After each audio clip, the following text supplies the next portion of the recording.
الله الرحمن الرحيم الذي جعل لكم الأرض فراشا والسماء بناء وأنزل من السماء ماء فأخرج به من الثمرات رزقا لكم فلا تجعلوا لله أندادا وأنتم تعلمون صدق الله مولانا العظيم.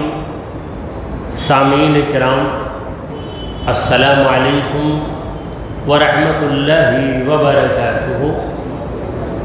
اللہ رب العزت جل وعلا کی ہم پر بے پناہ مہربانی ہے کہ اس نے ہمیں آقائے نامدار احمد مختار مدنی تاجدار دونوں جہاں کے سردار حضرت محمد مصطفیٰ رسول خدا صلی اللہ تعالی علیہ وآلہ وسلم کی بابرکت امت میں پیدا فرمایا.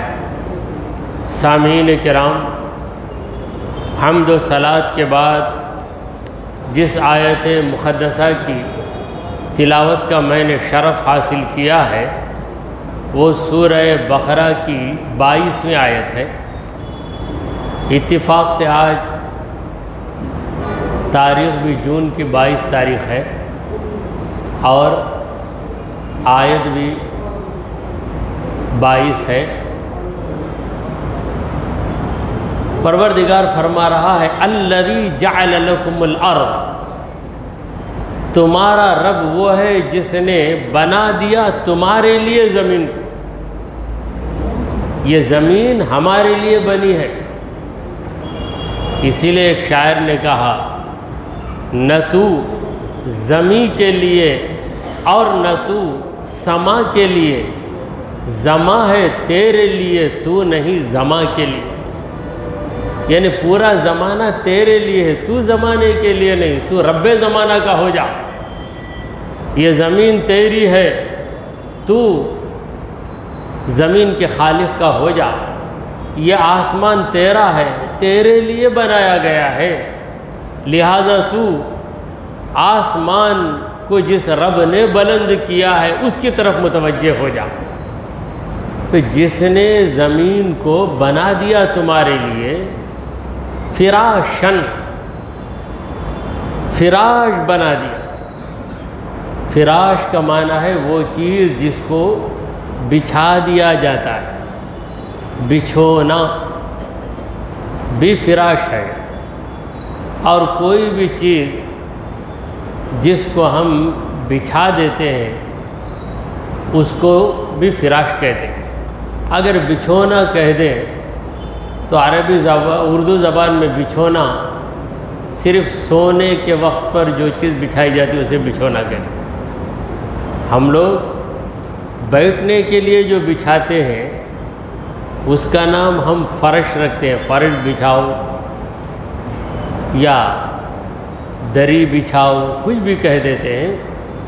تو یہ فراش کا لفظ عام ہے، یعنی وہ چیز جس کو بچھا دیا جاتا ہے. بھلے بیٹھنے کے لیے بچھاؤ یا سونے کے لیے بٹھاؤ، سونے کے لیے بچھاؤ یا بیٹھنے کے لیے بچھاؤ، وہ تو فراش. تو زمین کو اللہ نے تمہارے لیے بچھا دیا.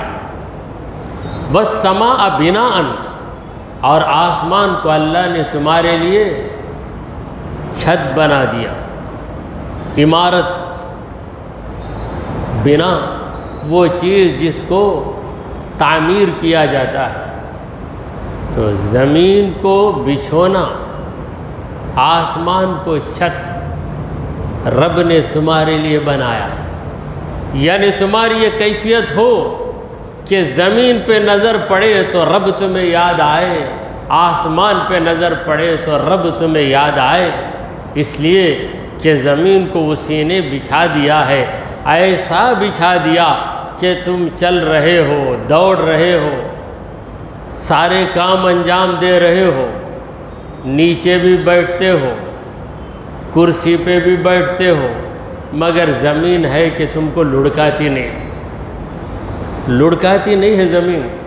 اگر خدا کہہ دے زمین سے کہ اے زمین ذرا ہلچل مچا تو تھوڑی سی ہلچل میں یہ کہ ایک انسان چل چل کر دنیا سے نکل جاتا ہے، ہلکی سی ہلچل، اسے ہم کہتے ہیں زلزلہ۔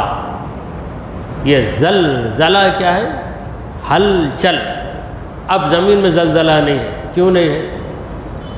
رب نے زمین کو حکم دیا کہ اے زمین رک، تو رکی ہوئی ہے۔ جب تک اس کا آرڈر جاری رہے گا، جب تک اس کا حکم جاری رہے گا، یہ زمین رک کر رہے گی، ساکن رہے گی۔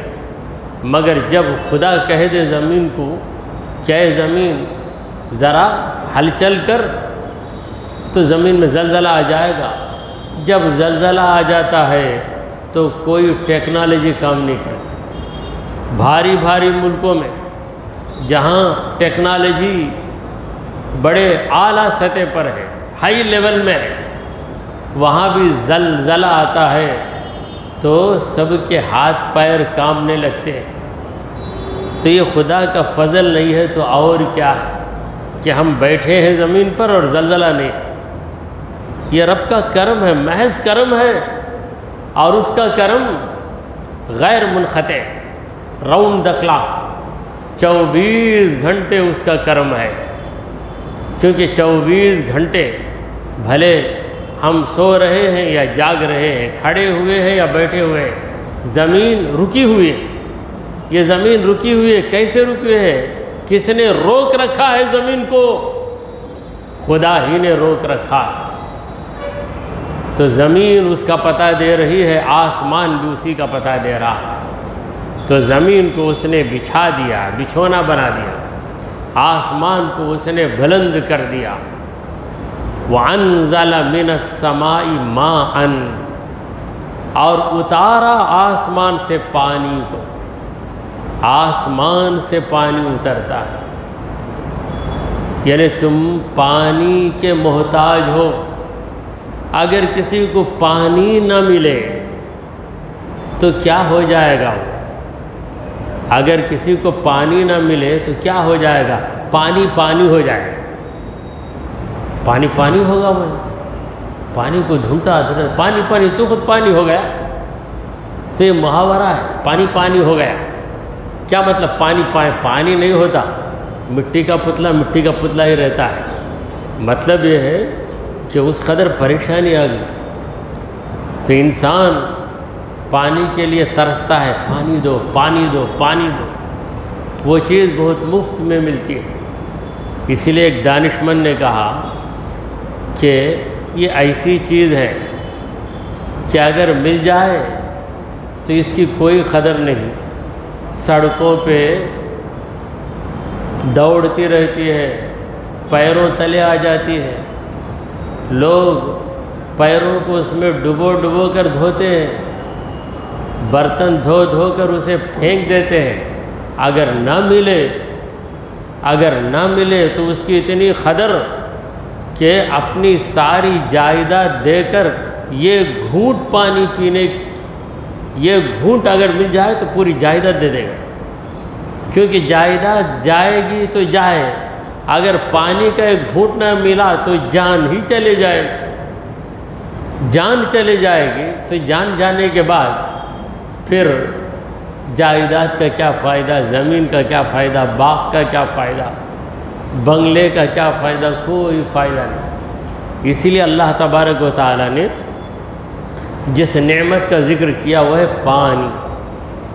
بظاہر یہ معمولی نعمت ہے، حقیقت میں یہ غیر معمولی نعمت ہے، بہت بڑی نعمت ہے پانی۔ وَأَنزَلَ لَكُمْ تمہارے لیے، لکم میں جو لام ہے اسے کہتے ہیں لام الانتفاع، یعنی تمہارے نفع کے لیے، تمہارے فائدے کے لیے، فار یور سیک، تمہارے فائدے کے لیے۔ رب کا کوئی فائدہ نہیں اس میں۔ دیکھیے اللہ کو کسی چیز سے فائدہ حاصل نہیں ہوتا، یہ قاعدہ ہے، عقیدہ ہے۔ اللہ کو کسی چیز سے فائدہ حاصل نہیں ہوتا۔ اگر اللہ کو کسی چیز سے فائدہ ہو تو اس چیز کا اللہ پر احسان ہو جائے گا، اس چیز کا اللہ پر احسان ہو جائے گا، اور جس کا خدا پر احسان ہو تو وہ خدا پہ بھاری ہو جائے، خدا پہ بھاری ہو جائے گی وہ چیز۔ ہم سمجھتے ہیں کہ انسان کا ہم پر احسان ہے، یاد رکھیں انسان کا نہیں، ہر چیز کا ہم پر احسان ہے۔ ہم نے کپڑا پہن لیا، کپڑے نے ہمارے بدن کو چھپایا، بدن کے عیبوں کو چھپایا، تو کپڑے کا ہم پر احسان۔ ہمیں پیاس لگی، تڑپ گئے، ایک گلاس پانی آیا، پانی کو ہم نے پی لیا، پانی کا ہم پر احسان ہے۔ گلاس کا ہم پر احسان ہے، اگر گلاس نہ ملتا تو ہم پانی کتنی تکلیف سے پیتے۔ پروردگار جانتا ہے کہ میرے بندے کو ہمیشہ برتن نہیں ملے گا، ہمیشہ برتن نہیں ملے گا، اس لیے اللہ نے بندے کی ہتھیلی ہی میں برتن کو بنا دیا۔ انگلیوں کو ملا لو، اسے کہتے ہیں چلو، عربی میں کہتے ہیں غرفہ، چلو بھر پانی، یہ چلو، یہ پانی یہ کیا بن جاتا ہے؟ برتن بن جاتا ہے، پانی رک کے رہتا ہے اس میں، آرام سے پیو، پھر پکڑو پھر پیو۔ ہماری ہتھیلی میں اللہ نے برتن بنا دیا، کیا کیا نہیں کیا ہمارے رب نے، کیسے کیسے انتظامات کر دیے ہیں ہمارے رب نے۔ تو پانی کو نازل کیا، تو پانی یہ بہت بھاری نعمت ہے، مگر ہمیں اس کا احساس نہیں ہے۔ کب احساس ہوتا ہے؟ جب پانی نہیں ملتا تب احساس ہوتا ہے، پھر جب پانی ملنے لگتا ہے تو فوراً احساس بھی نکل جاتا ہے۔ ہمارا احساس اتنا کمزور ہے، غور و فکر کا جو مادہ ہے ہمارے اندر وہ اتنا کمزور ہے کہ جب تک پانی کی کمی رہی ہے، پانی کی بڑی قدر رہی، ایک ایک گلاس پانی بچوں کو بولتے پی، نیچے نہیں گرانا، مگر جب پانی ملتا ہے تو اس کی کوئی قدر نہیں رہتی۔ دیکھیے ہمارے نبی کریم صلی اللہ علیہ وسلم نے فرمایا کہ پانی میں فضول خرچی جائز نہیں۔ کہاں جائز نہیں؟ سمندر میں بھی جائز نہیں۔ سمندر میں کمی نہیں ہے، سمندر میں پانی کی کمی نہیں، لیکن وہاں بھی بلا ضرورت پانی استعمال کرنا جائز نہیں۔ کیوں؟ وہ بری عادت میں پڑ جائے۔ سمندر میں کرو گے پھر گھر کے اندر کرو گے، تو بری عادت سے روکنے کے لیے سمندر میں جا کر اسراف کرنے سے بھی حضور اکرم صلی اللہ علیہ وسلم نے منع کیا ہے۔ تو آسمان سے اس نے تمہارے لیے پانی کو نازل کیا، تین نعمتوں کا ذکر کیا، زمین، آسمان اور پانی۔ پھر فرمایا فَأَخْرَجَ بِهِ، دیکھو نکالا اس پانی سے، جو پانی آسمان سے برسایا اسی پانی سے اس نے نکالا، کیا نکال دیا؟ من الثمرات، پھلوں کو نکال دیا۔ پھل کہاں سے نکلے؟ زمین سے نکلے۔ کیسے نکلے؟ جب زمین پہ پانی برسا، اگر زمین خشک ہی خشک رہے، اسے پانی میسر نہ ہو، تو بتاؤ کیا وہ زمین پیداوار کر سکتی ہے؟ کیا وہ زمین پھلوں کو نکال سکتی ہے؟ ترکاریوں کو نکال سکتی ہے؟ ایک ہی زمین ہے، ایک ہی پانی ہے، ایک ہی پانی برستا ہے، اسی پانی سے آم نکلتا ہے، اسی پانی سے جام نکلتا ہے، اسی پانی سے انار نکلتا ہے، اسی پانی سے انگور نکلتا ہے، اسی پانی سے انناس نکلتا ہے، اسی پانی سے خربوزہ نکلتا ہے، اسی پانی سے تربوز نکلتا ہے۔ کتنے پھل ہیں؟ سارے پھلوں کے نام اگر کوئی بتانا چاہے تو نہیں بتا سکتا، کیونکہ کئی پھل ہمارے ملک میں ہیں تو دوسرے ملکوں کے اندر ایسے ایسے پھل ہیں جن کو ہم نے دیکھا نہیں۔ آج پوری دنیا ایک بستی کی طرح بن گئی ہے، اسے ہم کہتے ہیں گلوبل ورلڈ۔ تو باہر آسٹریلیا میں جو پھل نکلتے ہیں وہ ہندوستان آ جاتے ہیں، یہ ایک زمانہ تھا کہ نہیں آ سکتے تھے، مگر آج آ رہے ہیں، یہاں کے پھل وہاں جا رہے ہیں۔ تو پوری دنیا میں کتنے پھل ہیں، کتنی قسم کے پھل ہیں بتا نہیں سکتے، مگر دیکھیے ہر پھل کا مزہ جدا۔ آم کا مزہ جام میں نہیں، جام کا مزہ انار میں نہیں، انار کا مزہ انگور میں نہیں، انگور کا مزہ سیب میں نہیں، سیب کا مزہ کیلے میں نہیں، کیلے کا مزہ سنترے میں نہیں، آرنج میں نہیں، ہر ایک کا مزہ الگ الگ، مگر ہر ایک کے اندر مٹھاس۔ آم بھی میٹھا ہے، سیب بھی میٹھا ہے، انار بھی میٹھا ہے، تو سب میں مٹھاس ہے، مگر اس کی مٹھاس الگ، اس کی مٹھاس الگ، اس پھل کی مٹھاس الگ۔ کبھی ہم نے اس پہ غور کیا؟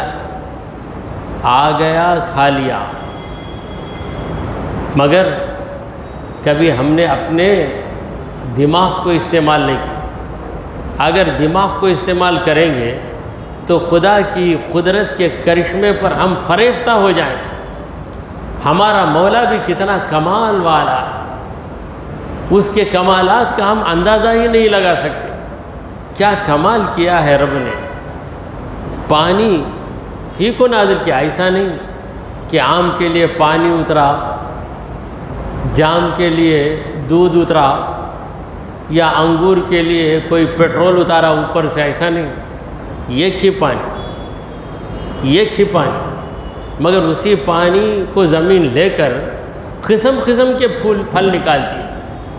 پھل تو ایک چیز ہے، پھل کے علاوہ ترکاریاں نکالتی ہے، ترکاریوں کے علاوہ پھول نکالتی ہے، کئی قسم کے پھول، گلاب ہے، چنبیلی ہے، کئی قسم کے پھول اسی پانی سے نکلتے ہیں، اور اناج بھی اسی پانی سے نکلتا ہے۔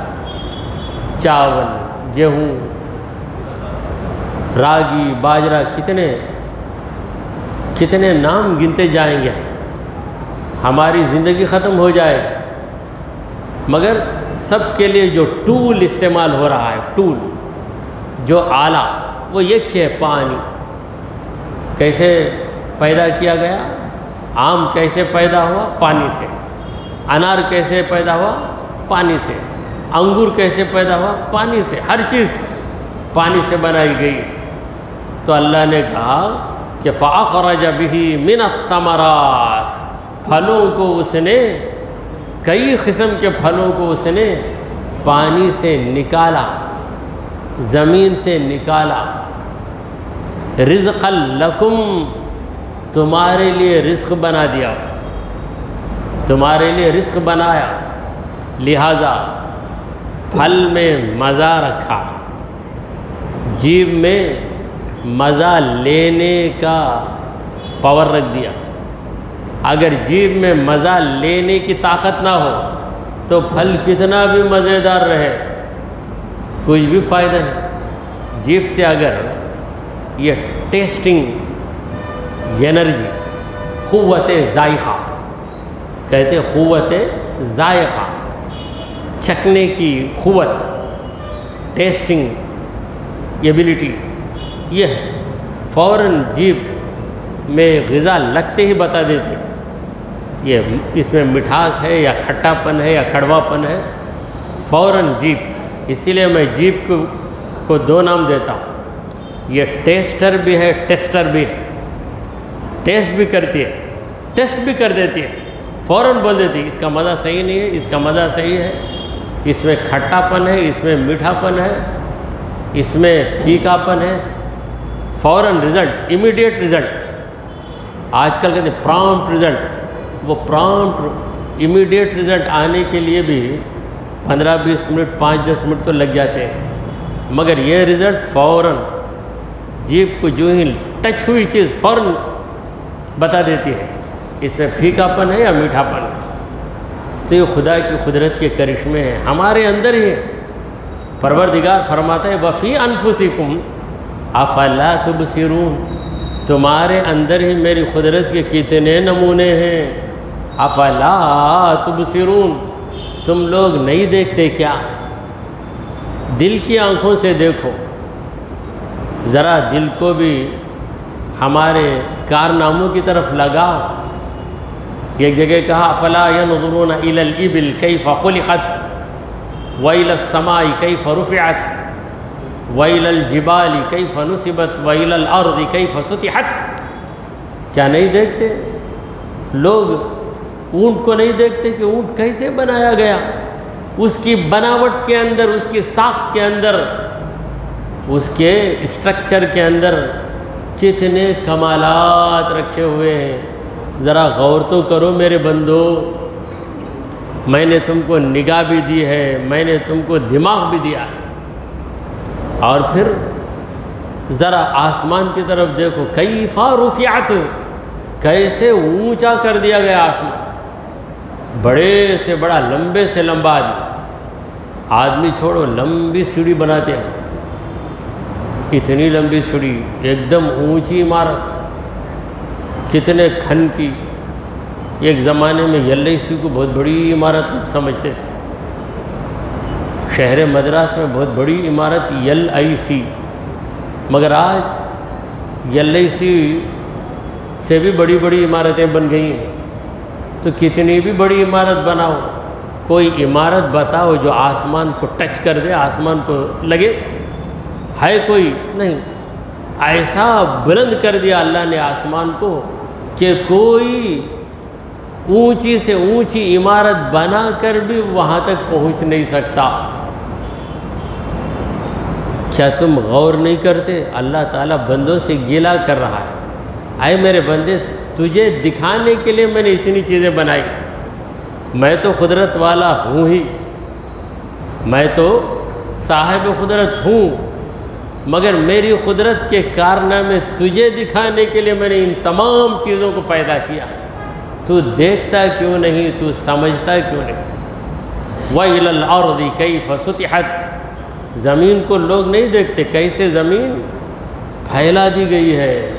وَإِلَى الْجِبَالِ كَيْفَ نُصِبَتْ، لوگ پہاڑوں کو کیوں نہیں دیکھتے کہ پہاڑوں کو کس طرح زمین میں گاڑ دیا گیا ہے، انسٹال کر دیا گیا ہے، گاڑ دیا گیا ہے، کیوں نہیں دیکھتے؟ دیکھو، یہ بھی عبادت ہے۔ زمین کی طرف نظر کرو، سوچو کہ میرے رب نے یہ زمین کس طرح بہترین بنا دی ہے، تو یہ سوچنا، یہ غور و فکر کرنا، یہ بھی عبادت ہے۔ صحیح معنوں میں یہ ہی عبادت ہے، کیونکہ رب کی یاد یہی عبادت ہے۔ تو غور و فکر کرنے سے رب کی یاد، رب کی محبت اور رب کے کمالات کی عظمت دل میں آ جاتی ہے۔ تو اللہ نے فرمایا کہ من الثمرات رزقا لکم، پھلوں کو اس نے تمہارے لیے رزق بنا دیا، اور ان پھلوں کو کس چیز سے پیدا کیا؟ پانی سے پیدا کیا۔ پانی کوئی معمولی چیز نہیں ہے، یہ tool for so many products, کئی چیزوں کی پیداوار کا ایک ذریعہ ہے پانی، ایک پانی۔ فلا تجعلوا للہ اندادا، اس لیے تم لوگ اللہ کے مقابل کسی کو نہ کھڑا کرو۔ انداد ندن کی جمع ہے، ندن کے معنی مقابلے میں رہنے والا۔ اللہ کے مقابلے میں کون رہے گا؟ کوئی نہیں ہے، مگر تم سمجھتے ہو کہ یہ بت، یہ بھی خدا ہے، پہاڑ خدا ہے، سورج خدا ہے۔ مشرکین کے خدا کتنے قسم کے، کوئی سورج کو خدا مان لیا، کوئی ستارے کو خدا مان لیا، کوئی پہاڑ کو خدا مان لیا، حد یہ ہے کہ کوئی جانور کو خدا مان لیا، اور کسی نے انسان ہی کو خدا مان لیا۔ فرعون کے جو لوگ تھے وہ فرعون کو خدا مانتے تھے، فرعون کو خدا مانتے تھے، حالانکہ اچھی طرح جانتے تھے کہ یہ فرعون ان لوگوں کی طرح پیدا ہوا، ماں باپ اس کے بھی ہے، مگر اس کو خدا مان لیا۔ کبھی جانور کو پروردگار کہتا ہے کہ دیکھو میں تمہیں سمجھا رہا ہوں، یہ زمین میری بنائی ہوئی ہے، کسی نے زمین کو نہیں بنایا، اور زمین سے جتنے پھل نکل رہے ہیں ان تمام پھلوں کو میں نکالا، کسی اور نے نہیں نکالا۔ جب سب کچھ میرا ہے تو مجھے مالک، خالق، معبود ماننے کے بجائے تم دوسرے کو معبود مانو، دوسرے کی عبادت کرو، تو یہ کتنا بڑا ظلم ہے۔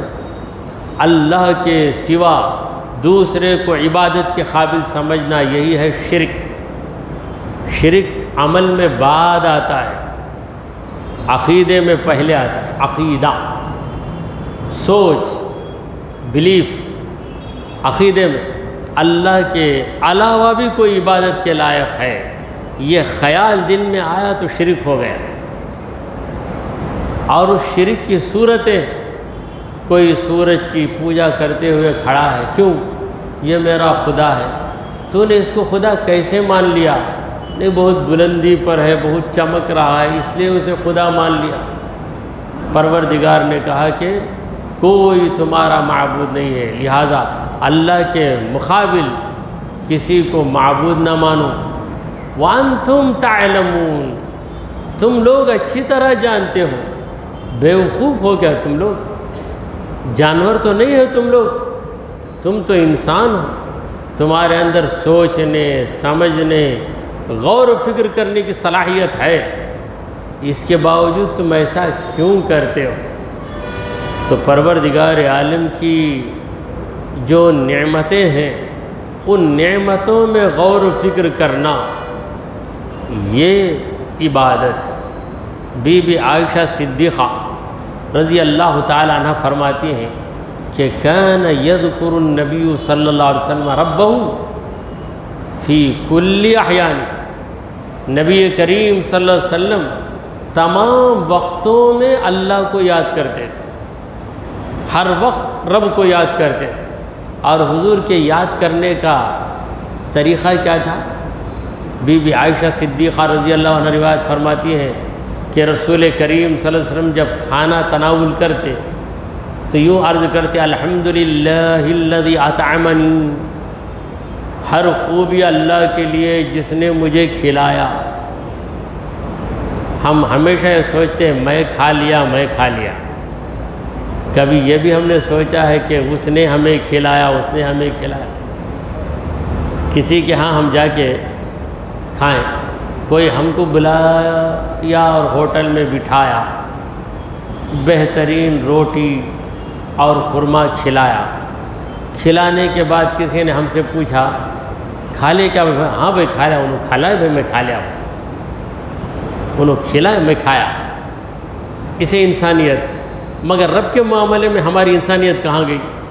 اس نے کھلایا، ہم نے کہا نہیں میں کماتا بول تو میں بھی کھاتا ہوں، یہ لوگ بھی کھاتے ہیں، میں نہیں کمایا تو بھوکے مریں گے۔ اپنی برتری جتاتے ہیں ہم۔ کھلانے والا وہ ہے۔ اگر کوئی ڈھیر ساری دولت کما لے، پروردگار عالم حلق کا جو راستہ ہے اسے بند کر دے، غذا اترتی ہے حلق کی نالی سے، وہاں پر ایک رکاوٹ آ جائے، بندش آ جائے، تو پھر کیسے کھائے گا؟ جو بھی کھائے گا باہر آ جائے گی غذا، ریورس ہو جائے گی۔ تو یہ نالی میں جو راستہ صاف ہے، ٹریفک جام وہاں پہ نہیں ہو رہا ہے، وہاں پہ ٹریفک جام ہو گیا، یہ ٹریفک جام میں ہم بیٹھ جاتے، کچھ دیر بیٹھ کے سو بھی جاتے۔ ڈرائیور کی ذمہ داری ہے چلانے کی۔ ہم اگر گاڑی میں بیٹھے ہیں، بس میں رہیں یا کار میں رہیں، کچھ دیر سو جاتے۔ اگر یہاں ٹریفک جام ہو جائے تو یہ ٹریفک جام ہو جائے تو ہماری جان خطرے میں آ جاتی، ہماری جان خطرے میں آ جاتی۔ کتنی بڑی نعمت ہے یہ جو حلق کی نالی بالکل صاف ہے، بالکل کھلی ہے کہ پانی ڈالتے ہیں اندر چلے جاتا، نوالا چبا کر کھاتے ہیں اندر چلے جاتا۔ اس کا کبھی ہمیں احساس ہے؟ احساس ہونا چاہیے۔ یہ احساس ہم کو ہمارے رب سے ملا دیتا ہے، رب کی یاد میں ہم مگن ہو جاتے ہیں۔ تو پروردگار کہتے ہیں وَأَنْتُمْ تَعْلَمُونَ، تم جانتے ہو، میں نبی کریم صلی اللہ علیہ وسلم کی دعا عرض کر رہا تھا کہ حضور اکرم صلی اللہ علیہ وسلم فرماتے الحمدللہ الذی اطعمنی، ہر خوبی اللہ کے لیے ہے جس نے مجھے کھلایا، ولو شاء لاجاعنی، اگر وہ چاہتا تو مجھے بھوکا ہی رکھ دیتا، کھلاتا نہیں۔ بھوک لگتی ہے کئی لوگوں کو، ایسے بھی لوگ ہیں، کبھی ویسی حالت ہم پہ بھی گزرتی ہے، بھوک لگتی ہے، روٹی کا ٹکڑا رکھیں تو اندر نہیں جاتا، باہر آ جاتا، چلتا نہیں بولتے ہم، کیا بولتے ہیں؟ چلتا نہیں، چلے گا کیسے؟ وہ چلایا تو ہی چلے گا، نہیں تو نہیں چلے گا۔ کیا کھائے بھی تو پچتا نہیں، چلتا نہیں، جب کھاتے ہیں تو اس کو کہاں یاد کرتے؟ تو اگر وہ چاہتا تو مجھے بھوکا ہی رکھتا۔ اور رسول کریم صلی اللہ علیہ وسلم جب کچھ پیتے، پانی پئیں یا شربت پئیں، کچھ بھی پئیں، یوں فرماتے الحمدللہ الذی سقانی ولو شاء لاظمأنی، ہر خوبی اللہ کے لیے جس نے مجھے پلایا، اگر وہ چاہتا تو مجھے پیاسا ہی رکھتا۔ پانی سامنے ہے، پی رہا ہے، لیکن حلق کے نیچے نہیں اتر رہا ہے پانی، پیاس جوں کی تو باقی ہے، پیاس حلق کی باقی ہے۔ تو پھر پانی کے اندر پیاس دور کرنے کی جو طاقت ہے، یہ بھی رب کی دی ہوئی طاقت ہے، ورنہ یہی پانی پیاس کو اور بڑھا دیتا ہے اگر خدا کی مہربانی نہ ہو تو۔ بہرحال خدا کی مہربانیاں ہیں، ہمیں گھیری ہوئی ہے، ہمیں ان مہربانیوں کا احساس ہونا چاہیے۔ آئندہ جمعرات چونکہ بقرعید ہے، قربانی کی مصروفیات ہوں گی، اس لیے آئندہ جمعرات تفسیر قرآن کی مجلس نہیں ہو سکے گی، ہم بھی مصروف رہیں گے، آپ بھی مصروف رہیں گے۔ اس کے بعد والی جو جمعرات ہیں انشاءاللہ تعالی اس میں ہماری ملاقات ہوگی۔ دعا کیجئے کہ پروردگارہ ہم نے جو کچھ کہا اور سنا اسے قبول فرما لے۔ اے اللہ ہمارے گناہوں کو معاف فرما، ہماری خطاؤں کو درگزر کر دے۔ اے رب کریم ہم پر تیری رحمت نازل فرما۔ اے اللہ ہمیں سیدھی راہ پر چلا، تیرے انبیاء تیرے اولیاء کی راہ پر چلا، ہمارا خاتمہ ایمان کی حالت پہ فرما۔ وصلی اللہ تعالی علی خیر خلقہ سیدنا وحبیبنا ومولانا محمد وعلی آلہ واصحابہ اجمعین۔